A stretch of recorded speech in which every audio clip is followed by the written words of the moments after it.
자, 그러면 KBS 열린 토론 매주 월요일에는 저희 정치도의 재구성과 함께 하시는데요. 전반부 토론에서는 미 대선에서 바이든 후보의 당선이 갖는 의미, 우리 정치와 민주주의에 던진 질문 무엇인지 집중 논의해봤습니다.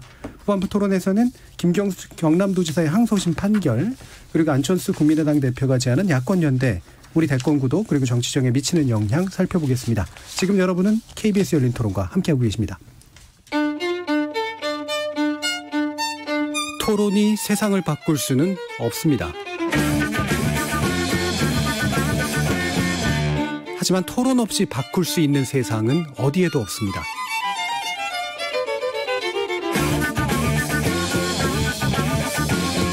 세상의 선한 변화를 갈망하는 당신. 정답이 아니라 질문의 힘을 믿는 당신. 우리 KBS 열린 토론에서 만납시다.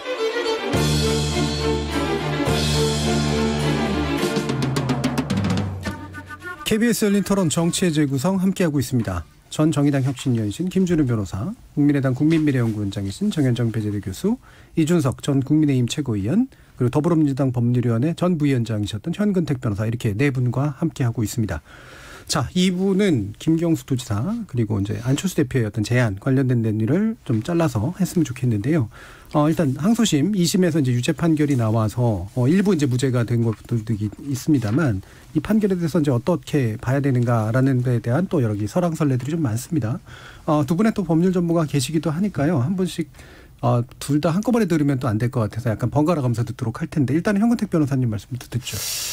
사실은 오늘 판결문이 공개됐잖아요. 그래서 이제 읽다가 왔는데 20페이지인가? 돼요. 그래가지고 다 못 봤어요. 근데 이제 많은 분들이 제일 관심이 많았던 게 닭갈비 영수증이잖아요. 네. 닭갈비가 결국 왜 문제가 됐냐면 이게 저녁을 같이 먹었냐 안 먹었냐 그 부분이었는데, 판결문 자세히 못 봤습니다만 아마 닭갈비 사갔다는, 그러니까 그 식당 주인의 증언은 있었지만 이제 같이 먹었느냐 안 먹었느냐 이제 그게 쟁점이었는데, 어쨌든 판결에서는 같이는 안 먹었다. 그리고 김경수 지사가 지난번 수사 과정에 했을 때 거기 2번 갔는데 한 번 먹고 고기 고먹은 갔다 이랬는데, 그게 이제 실제로 고기를 산 적이 있어요. 한 번 갔을 때 소고기를 산 적이 있어서, 그러면 이제 그 덕에 있던 드루킹하고 같이 있던 사람들이 대부분 같이 안 먹었다 이렇게 증언을 했는데, 그게 맞다라고 이제 본 건데, 결국 그건 판단의 문제긴 해요. 왜냐하면 실제로 그러니까 먹었느냐 안 먹었느냐는 아마 저는 간단하게 보면 그때 이게 15인분에 2+1에서 23인분이었다는데, 이제 그 2심 법원은 아마 그 산치에서 그 사람들끼리 같이 먹고 김경수 지사는 나중에 왔다 이렇게 본 것 같아요. 네. 그러면 단순히 생각해 보면 23인분을 몇 명이 먹었을까 이렇게 계산해도 되거든요. 그러니까 저는 이게 왜 물론 아주 중요한 건 아니지만 그 킹크랩 시연을 받느냐 안 받느냐 이제 그게 쟁점이다 보는 건데, 저는 대법원에서 달리 판단할 가능성이 있다고 보고, 지금 아마 더 많은 분들이 궁금한 거는 아마 김경수 지사가 대선에 나올 수 있느냐 없느냐 이 부분인 것 같아요. 그런데 이 지금 항소심이 그대로 유지된다 그러면 어렵지만, 그러니까 선거법인 경우에는 100만 원 이상이거든요. 그런데 이제 다른 범죄인 경우는 금고 이상이에요. 그러니까 징역형은 안 되는데 쉽게 얘기하면 집행유예인 경우에는 출마 가능하거든요. 그래서 저는 무죄의 가능성도 있지만 집행유예 가능성은 살아있기 때문에 아직 가능성이 완전히 없어진 건 아니다 이렇게 보고 싶습니다. 그러면 대법원 이렇게 짐작할 수는 없겠지만 대충 어느 정도 일정일 것 같아요? 그러니까 시간상은 아마 보통 선거법은 원래 633에서 3개월 내 하게 돼 있는데, 보통은 6개월에서 1년 정도면은 저는 이게 중요 사건이고 그러다 보면 날 수 있다고 보거든요. 그러면 1년 이내는 저는 날 거라고 봐요. 예. 네. 알겠습니다. 그럼 국민의힘 같은 경우에는 외려 이제 무죄 판결 난 부분, 그러니까 공직선거법에 관련된 부분에 대해서도 반발하는 그런 모습을 보였는데요. 이준석 최고는 어떻게 보시나요? 근데 어쨌든 특검이 그 당시에 이제 공직선거법 기소할 때도 사실 특검 입장에서도 다소 이제 무리한 기소라는 건 인정하고 들어갔던 것이, 왜냐하면 지금 드루킹의 활동이라는 것이 지난 대선부터 이제 사실 지방선거 때까지 걸쳐 있었는데, 공직선거법이 시효가 워낙 짧다 보니까 대선에 관련된 부분은 기소할 수 없는 상황이었고, 그래서 사실 보충 혐의 비슷하게 공직선거법으로 이제 그 지방선거 때 이득을 바라고 이렇게 했다라는 식으로 엮은 건데, 제가 봐도 그 부분에 이제 특검도 다소 이제 좀 비약이 좀 있었다는 걸 알고 있었던 것 같고요. 그런데 이제 저는 여기서 이제 김경수 지사 같은 경우에는 두 가지 있습니다. 아까 이제 현근택 변호사가 분석한 거는 물리적인 부분이거든요. 출마 자격이 되느냐에 대한 부분인데, 지금 김경수 지사가 실형이 선고되었음에도 불구하고 2심까지 이제 보석 상태에서 재판을 치렀거든요.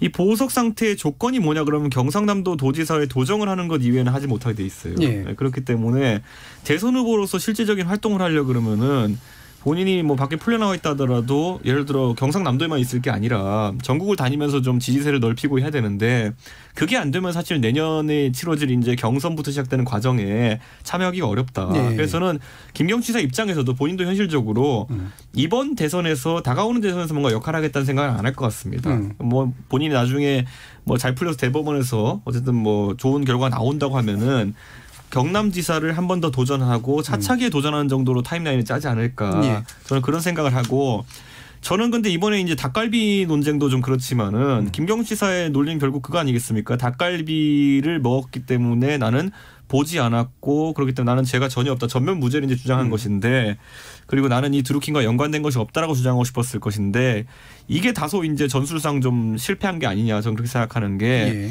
1심에서도 이 부분 그러니까 결국에는 시연을 본 것에 대해 가지고는 의심의 여지가 없다는 얘기를 했거든요. 재판장이. 그런데 그 부분에 대해 가지고 이번에 다시 그걸 다툼에 있어가지고 닭갈비를 먹었다는 건데 거기에 산채에 있었던 시간이 7시부터 9시까지고 그 기계가 돌았다는 게 8시부터 8시 뭐 15분 가까이 돌았다는 건데 결국엔 닭갈비 2시간 동안 먹었다는 주장을 할 게 아니라면은 이 주장은 알리바이가 될 수 없는 주장입니다. 완벽한 알리바이가 될 수 없는 주장이기 때문에 저는 다소 왜 이런 전략을 택했을까 이런 생각을 하기도 하고요.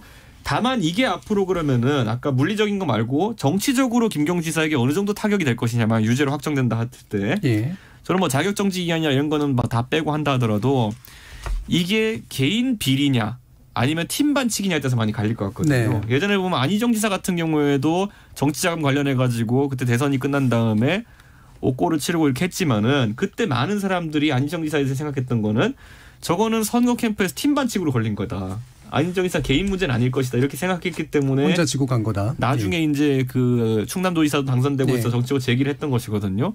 저는 김경수 지사도 이번에 이것은 지금까지는 제가 봤을 때는 김경수 지사가 특히 이제 공직선거법에 대한 부분은 본인의 선거 아닙니까? 그 부분이 무죄가 났다고 한다면은 개인을 위해서 이런 드루킹 일당과 접촉한 것은 아니다라는 인정이 된다고 한다면은 그 이후에는 문제가 좀 덜할 수 있다. 그런 생각이 들어가지고 앞으로 김경수 지사는 그걸 좀 가르려고 할 겁니다.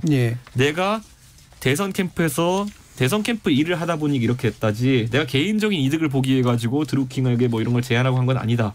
이 인식이 살아있냐 아니냐가 앞으로 정치 행보에 큰 문제가 될 것 같습니다. 바로 그 부분인데 그렇게 가게 되면 또 민주당의 현 정부 여당에게 좀 정책집을 안기는 측면도 없진 않아서 어떤 판단을 내릴지 모르겠는데요. 정인정 교수님들 일단 됐죠.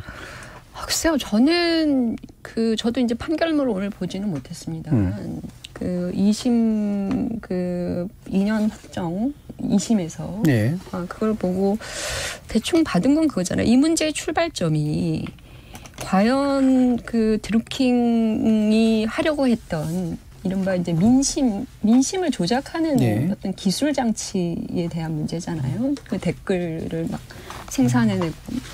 근데 그런 하려는 어떤 시도가 있었느냐, 그리고 민주당이 어떤 방식으로든 또는 관여했다면 누가 어떤 방식으로 그 과정에 관여했느냐. 뭐 그 드루킹 일당에게 무슨 정치적인 선처를 해주고 뭐 이권을 나눠주고 이거는 또 다른 문제이지만 기본적으로는 이번 판결을 통해서 2심까지는 어찌됐건 그런 개연성이 있다라고 하는 것이 인정된 거잖아요. 그러면 이 얘기는 다른 말로 하면 우리가 박근혜 정권 때문에 댓글 조작이니 뭐니 이런 얘기를 했지만 문재인 정권의 성립도 기본적으로 이런 댓글을 대량적으로 어떤 방식으로든 변형시키거나 조작할 수 있는 개연성 이런 것들이 있다라는 것이 일정하게 법원을 통해서 인정된 결과라는 거예요. 김경수 지사 빼고 이건 아까 팀플레이 이런 문제에 있어서 그런 면에 있어서는 민주당이나 문재인 정권 입장에서는 굉장히 뼈아픈 결과일 수밖에 없다. 그런 생각이고요. 그러니까 이런 대상자를 놓고 사실은 이분을 어떤 형태로든 뭐 다음 대선이라든지 정치적인 일정에 내보낸다? 그게 과연 어떤 의미가 있을까라고 하는 거예요.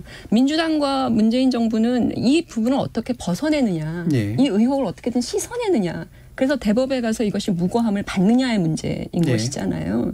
오히려 거기에 초점을 맞추는 것이 맞는 것이 아니냐. 그런 생각이 들어요. 그 개인의 어떤 대선 행보 문제를 떠나서 정권의 어떤 탄생 과정에서의 어떤 면죄부랄까 이런 것들을 받는 것이 더 중요한 문제 아니냐라는 말씀이신데요. 김준우 변호사님. 전 되게 지지자층 입장에서 한번 생각을 해보면 거꾸로일 것 같아요. 그냥 다 이기는 통해서? 판이었는데 왜 굳이 뭐 이런 생각들을 하실 것 같아요. 그래서 치부를 한 게 아니고 뭐 엄청난 반칙을 한 거 아니다라기 때문에 오히려 실제로 피선거권이 얼마나 제한되느냐가 관심사지 그 범죄의 중대성과 심각성에 놀래가지고 어떻게 이럴 수 있느냐 민주주의가 파괴됐다 이렇게 생각하시는 분들은 사실 많지는 않은 것 같아요. 적절치 않은 모임과 접촉을 했다는 거에 대해서 이의를 제기하시는 분은 없지만 그래서 근데 사실 이게 사실관계가 물론 이제 그 닭갈비 영수증과 관련돼서 검찰의 어떤 공소장의 내용이 좀 흔들릴 여지가 있고 그게 저도 2심 판결문 아직 못 봤는데 그게 만약에 법리적으로 뭔가 심리 미진이나 뭐 이런 부분이 좀 문제가 돼서 대법원에서 일부 파기될 가능성은 배제할 수 없다고 봅니다. 전반적으로 보면. 다만 그 닭갈비 영수증 문제가 입증이 안 됐다 하더라도, 그러니까 김경수 지사한테 유리하게 판단됐다 하더라도 다른 그 뭐 이렇게 커뮤니케이션 툴을 통해서 이제 주고받은 내용 때문에 공모관계가 인정이 돼서 유죄가 인정되고 이것만큼은 아니지만 조금 더 낮은 양형 정도로 정리될 가능성 저는 사실 그 정도로 봤거든요. 생각보다는 양형이 좀 세게 나와서 그 부분이 좀 약간 놀랐는데 그래서 어쨌든 현실적으로는 뭐 그 대권 주자로 이번 선거에서는 나오기 어려운 게 이제 확연해진 거니까 그걸 가지고 뭐 다른 오히려 이제 그 민주당 내에서 이낙연, 이재명으로 되나라는 생각을 가진 어떤 일정한 세력분들이 머리가 굉장히 복잡해질 것 같다는 생각이 들긴 합니다. 조금 변호사 입장에서 한 가지 좀 아쉬움이 있다. 물론 아직 끝난 건 아니지만요. 사실은 1심이 한 5개월밖에 안 됐어요. 1심 재판이. 근데 사실은 지금 다투는 쟁점들 닭갈비 영수증이라든지 지금 뭐 역작업을 3분의 1 했다든지 그다음에 그 세 개의 아이디가 사실은 테스트용 했다든지 이런 게 어찌 보면 1심에서 다투어야 될 행위거든요. 증인이라든지. 근데 2심은 22개월 했습니다. 그만큼 다툴 게 많았다는 거죠. 이게 사실은 어찌 보면 이제 이준석 전 최고 얘기처럼 선거법은 애초에 문제가 안 되는 거예요. 대선 때 과정이지 이게 지방선거 때 뭘 할 게 아니었거든요. 역작업이 3분의 1 정도 나왔다는 얘기는 처음에 대선 때 했지만 나중에 관계가 틀어졌다는 얘기예요. 그러니까 대선 끝나고 나서 어느 정도 틀어졌다는 얘기죠. 그러니까 처음부터 공직선거법은 큰 문제가 안 되고 이 업무방해가 굉장히 중요한 거였는데 이게 항소심에 와서야 쟁점으로 다투다 보니까 어찌 보면 대법원에서는 이제 법률심이니까 증거를 제시하고 이럴 기회가 많지 않거든요. 그렇죠. 그런 부분에서 제가 보기엔 조금 전략적인 약간 조금 아쉬움은 있어요. 근데 이게 저는 가장 큰 줄기가 처음에는 이게 뭐 지금이야 공소된 내용, 기소된 내용 자체는 좀 이렇게 추렸지만은 내용은 이겁니다. 원래 선거 때 업자에 해당하는 사람들이 와가지고 무슨 일을 하겠다 제안하고 그 안에서 약간 미스터리 박스 같이 지시를 했는지 만난지 이건 불분명하지만은 선거 끝나고 나가지고 오사카 총영사라는 요직을 달라고 요구했다는 겁니다. 만약에 진짜 공모한 게 없고 지시한 게 없고 이 사람들이 알아서 한 것이라면은 왜 샌다이 총영사를 역지 안 했어야 되느냐. 거꾸로 아무것도 공모한 게 없다 그러면은 니들 이상한 소리 하지 말고 빨리 가라 이렇게 하고 그냥 보냈어야 되는 거거든요. 그러니까 이런 것들 때문에라도 대중의 의심이라는 거는 그 아까 닭갈비 영수증이라는 것만으로는 좀 지우기 어려운 부분이 있었고 재판부도 그런 것 때문에 공모관계에 대해서 강한 심증이 있지 않았나 그런 생각을 합니다. 알겠습니다. 유튜브로 밀가루님이 친문도 참 안타깝습니다. 김경수 지사는 이제 논외로 치고 유력 대선 주자인 이낙연 대표와 이재명 지사 중 둘 중에 한 명을 밀면 되는 거 아닙니까? 라는 그런 의견을 주셨는데요. 그냥 그 황근택 변호사님께 그냥 간단히만 여쭐게요. 그 지금 안에 대권 가도가 좀 여당 안에서 좀 바뀔 것 같습니까? 일단 당분간은 아마 뭐 두 분 양강 구도 있지만요. 뭐 변수들은 있죠. 그러니까 왜냐하면 뭐 친문 비문 이렇게 구분은 확실히 안 됩니다만 그래도 약간 예전부터 같이 했던 분들이 있잖아요. 그러면 아마 뭐 유시민 이사장 뭐죠 작가 뭐라죠? 어쨌든 전 장관 어쨌든 뭐 작가라고 하죠. 유시민 작가. 이사장. 어쨌든 뭐 다른 분들도 어쨌든 그 약간 빈틈 공간을 좀 할 수 있는 가능성이 있다고 봐요. 왜냐하면 특히 또 이 선거라는 건 결국은 상대방도 중요하거든요. 상대방이 어떤 주장이 나오느냐에 따라서도 있기 때문에 아직 뭐 아마 내년 정도부터는 뭐 내년 후반기 정도부터는 본격적으로 시작할 것 같은데 뭐 가능성은 아직 열려 있다라고 봅니다. 알겠습니다. 지금 시간이 많이 남지 않아서 안철수 대표 논의로 좀 바로 넘어갔으면 좋겠는데요. 안철수 대표가 지금 이제 발언한 내용이 이제 정권 교체를 위해 어떤 역할이든 맡겠다라고 했고요. 야권 혁신 플랫폼을 제안했고 그다음에 신당 창당에 관련된 논의를 일단 던져둔 이제 그런 상태인데 여러 가지로 좀 해석이 되죠. 신당 창당은 뭐 그 자체는 그렇게 큰 뭐 오해의 여지나 이런 게 없는 것 같은데 이게 이제 서울시장 후보의 가능성을 밝힌 것이냐 아니냐 뭐 이런 식의 문제까지도 해서 다양한 해석들이 나오는데 이 부분은 일단 정현준 교수님 의견 좀 들어봐야겠네요. 그러니까 안철수 대표는 계속해서 일관되게 그 질문에 대한 답변이 그러니까 어떤 직위의 선거에 나가느냐 안 나가느냐가 중요한 게 아니라 이번 그 보궐선거를 어떻게 치러낼 거고 결국은 대선 아니에요. 예, 그 1년 후에 있는 대선에 야권이 승리할 수 있느냐. 근데 어찌됐건 지금 야권의 정치 지형은 뭐 제1야당이 존재하고 있고 그러나 이거 자체가 중요한 어떤 구심점으로서 역할을 하고 있느냐. 이런 질문들도 계속 나오는 거. 특히 이제 중도의 어떤 표 확장력이라고 하는 게 아직까지는 크게 드러나고 있지 않은 이런 상황들. 뭐 이런 여러 가지의 조건들을 보았을 때 기본적으로는 대선에서 승리하는 보궐선거를 치러야 한다. 이런 거거든요. 그러려면 그냥 뭐 각자 후보 내서 후보 단일화하고 뭐 이제 이런 과정을 고통과 진통을 겪어서 하느냐. 아니면 대선을 염두에 두고 판짜기를 새로 해서 소위 야권의 이른바 혁신적인 노력, 흔적들을 갖고 보선 치르고 대선도 치르느냐. 뭐 이런 구도를 고민을 한 거죠. 그래서 그런 갈 길이 보여진다라고 하면 또는 본인이 거기에 희생할 수 있다라고 생각을 하면 뭐 서울시장 선거도 마다할 일이 없는 것이고요. 대선도 마다할 일이 없는 것이죠. 근데 이게 그렇게 안 가고 처음보다 누구는 서울시장 후보, 국민의힘에는 뭐 어떤 후보가 뭐 이런 방식으로 또 후보한테로 지금 전부 다 이렇게 가 있고 안철수 대표는 선거에 나올 거냐 말 거냐 이렇게 이제 또 종주목을 당하고 있고 뭐 이제 이런 상황이거든요. 그래서 이 야권 재편 어차피 대권을 위해서는요. 야권도 플랫폼을 다시 한번 그 반성하고 혁신하는 이런 계기를 가져야 한다면 선거 일정, 보선 일정과 함께 좀 가져가는 노력, 그런 노력들을 하자는 그런 것이고요. 거기에 뭐 미랄이 되기 위해서 뭐 서울시장 보궐선거 나가야 한다. 그 재편 과정에서 그렇다면 안 대표가 그걸 마다할 이유는 없는 것이죠. 그러니까 중요한 건 이제 전제인데 자꾸 이제 결론이 뭐냐 가지고 얘기하려고 하는 게 이제 문제로 느껴지시는 거잖아요. 지금 이제 그 국민의힘 쪽에서는 장제원 의원의 반응이랑 김종인 대표의 반응이 또 이제 약간 또 사뭇 달라서요. 어떻게 좀 이해를 해야 될까요? 뭐 저희 당에 지금 이제 도장 가신 분은 김종인 대표니까요. 그분 반응 위주로 살피면 될 것 같은데 하고 싶으면 혼자 해라가 지금 반응이거든요. 그런데 사실 지금 그런 반응이 나올 수밖에 없는 게 뭐냐면은 안철수 대표가 말하는 이제 혁신 플랫폼이고 쇄신 플랫폼이라는 것이 또 모호성을 기반으로 하고 있습니다. 정확히 뭘 하자는 거냐에 대해 가지고 좀 구체적인 발언들을 하셔야 되는데 보면 항상 똑같은 거거든요. 니네는 비호감도가 높으니까 나로 단일화해라 뭐 이런 거거든요.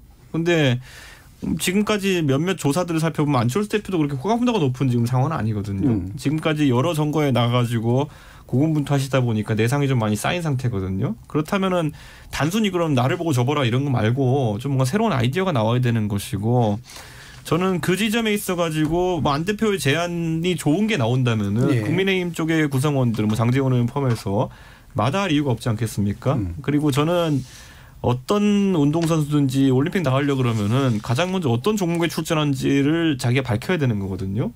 분위기 봐가지고 어쩔 땐 마라톤 나오고 어쩔 땐 100m 나오고 이러면 안 되거든요. 그러니까 저는 이 엄중한 판이라는 걸 인식하고 안철수 대표께서도 지금 본인이 대선인지 서울시장인지 아니면 뭐 보궐선거인지 어떤 것에 대해 가지고 관심을 가지고 계시고 거기에 어떤 식으로 기여하실 것인지에 대해 가지고 먼저 선언적으로 밝히시는 것도 참 좋을 것 같다. 저는 그런 생각을 합니다. 그러니까 야권에서 아마 이제 이 두 중요한 세력이 확실히 이제 보는 지금 시선이 이제 두 분 말씀 안에서도 굉장히 크게 차이가 있잖아요. 있죠. 그런 어려움을 지금 이준석 전 최고가 얘기한 것처럼 이게 사실은 안철수 대표 혼자만의 목소리는 아니었어요. 지난 총선 때 이미 그 박형준 뭐 이렇게 해서 외곽에서 그 유승민 대표도 전 대표도 잘 아실 거예요. 다른 종류의 빅텐트. 그러니까 기본적으로 그 야권의 외곽, 그 국민의힘 바깥의 일종의 그 이른바 혁신연대 또는 새로운 플랫폼에 대한 요구 이런 것들이 있었어요. 근데 그게 늘 언제나 그 귀결되는 것은 뭐냐면 제1야당의 국민의당 이 국민의힘의 어떤 그런 이른바 뭐 들어와서 해라 뭐 기타 등등 그러니까 변화되지 않는 어떤 그런 방식들에 의해서 사실은 이것이 거부되고 저는 지금 이런 안철수 대표의 이런 아까 뭐 저는 추상적이라고 보지 않는데 이런 아이디어가 실현되는 데 있어서 국민의힘이 굉장히 필요합니다. 국민의힘이 적극적으로 변화하려고 하는 발상의 전환을 하지 않는다면 이 아이디어는 굉장히 모호하고 또는 현실적으로 실행 불가능한 것이 될 것이에요.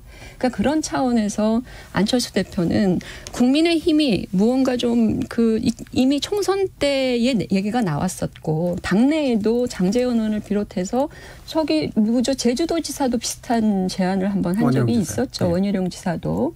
당내에서 이런 비슷한 얘기를 하는데 그 사람들에 대해서는 이런 망구 없고 안철수 대표가 이런 얘기를 하면 마치 자신들을 비호감으로 취급을 한다. 뭐 이런 식의 어떤 불필요한 프레임들이 자꾸 나오는 거거든요. 그래서 그러길래 옛날에 김종인 대표랑 같이 할 때 좀 잘하지 그랬어요. 그런 차원에서 논의에 도움이 안 되는 이야기라는 거죠. 제가 얘기 좀 마무리할게요. 그러면 바라는 것은 하나예요.